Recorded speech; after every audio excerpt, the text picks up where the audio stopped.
Our first shot is a long shot fade in of some cut down trees which happened to be going on at the time. We thought this was going to be a problem, but luckily it ended up working in our advantage as it gave it a more apocalyptic feel to the shot. This establishes the genre and just makes the audience get a feel of what the location is like. Our second shot is of the two missionaries walking through the forest and searching around. The audience doesn't know yet what they're searching for, and the medium long shot means they can also get a feel of the location, knowing that they're walking through a forest. The conversation then lets us know about the characters and lets us get to know them, feel like we're part of them, feel like we're one of the group.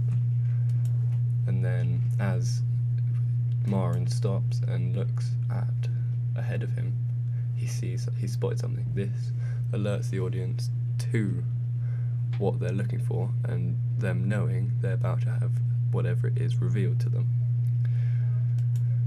Then, as they look ahead, the audience still hasn't seen it, and then finally they get a through binocular shot of what they're actually looking at. Then they realise it's zombies, and this anchors the fact that it's in the zombie genre.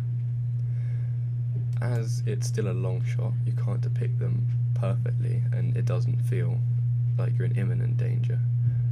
But then when the sniper starts setting up, it makes the audience feel like action's about to commence. They know something's going to happen, as this is a convention in the action genre that there's always a bit of a setup before the action actually happens.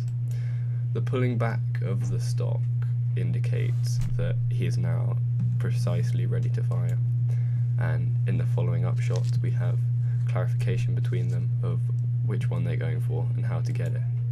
Then we have a muzzle flash which just makes the audience instantly know something's happening, that the action has started, everything's going on right now.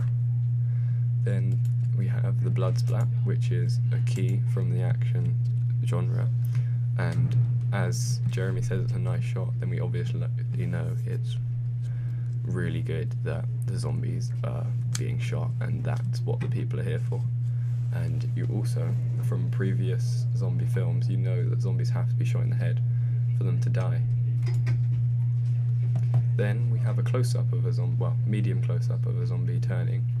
This makes the audience know that the zombies are now aware of them, and now the danger has slightly increased.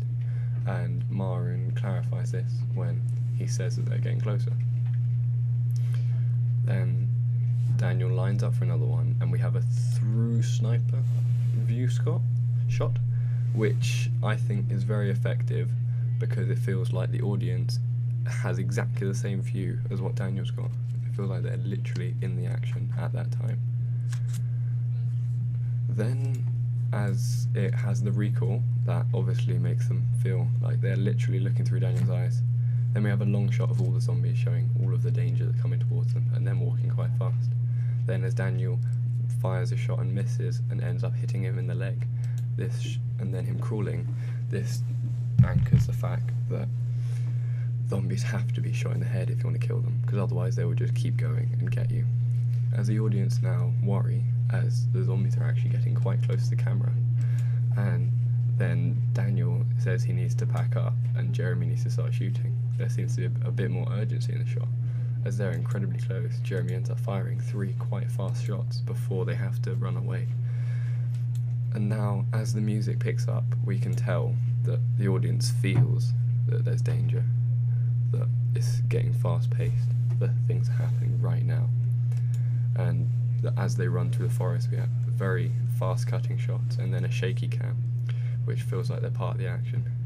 These fast-paced shots just speed it up and make the audience feel a lot more tense and kind of scared. And then as they climb over the fence, it's locked, which shocks the audience, and thinking that someone might actually get hurt, but they're never actually believing they will, as the audience always want the protagonist to survive. But then, unfortunately, Daniel gets pulled down in a slow manner, which gives the audience time to just feel what's happening, knowing that Daniel's going to die, hoping that Jeremy will save him, but really knowing that he won't be able to. Then, as he's on the floor, they see a close-up of a grenade, which just shocks them instantly. This pulls the audience in, as they really don't want Daniel to die. They feel for Daniel, they've got to know him.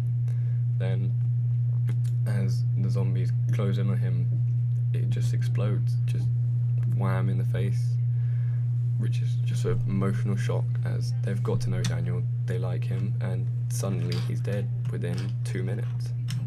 This is very effective, as it controls the audience's emotions for the shot, and then as we don't show him actually exploding, it means you're more detached, but in the same time you're more from Jeremy's view, as he did see, but he didn't want to see.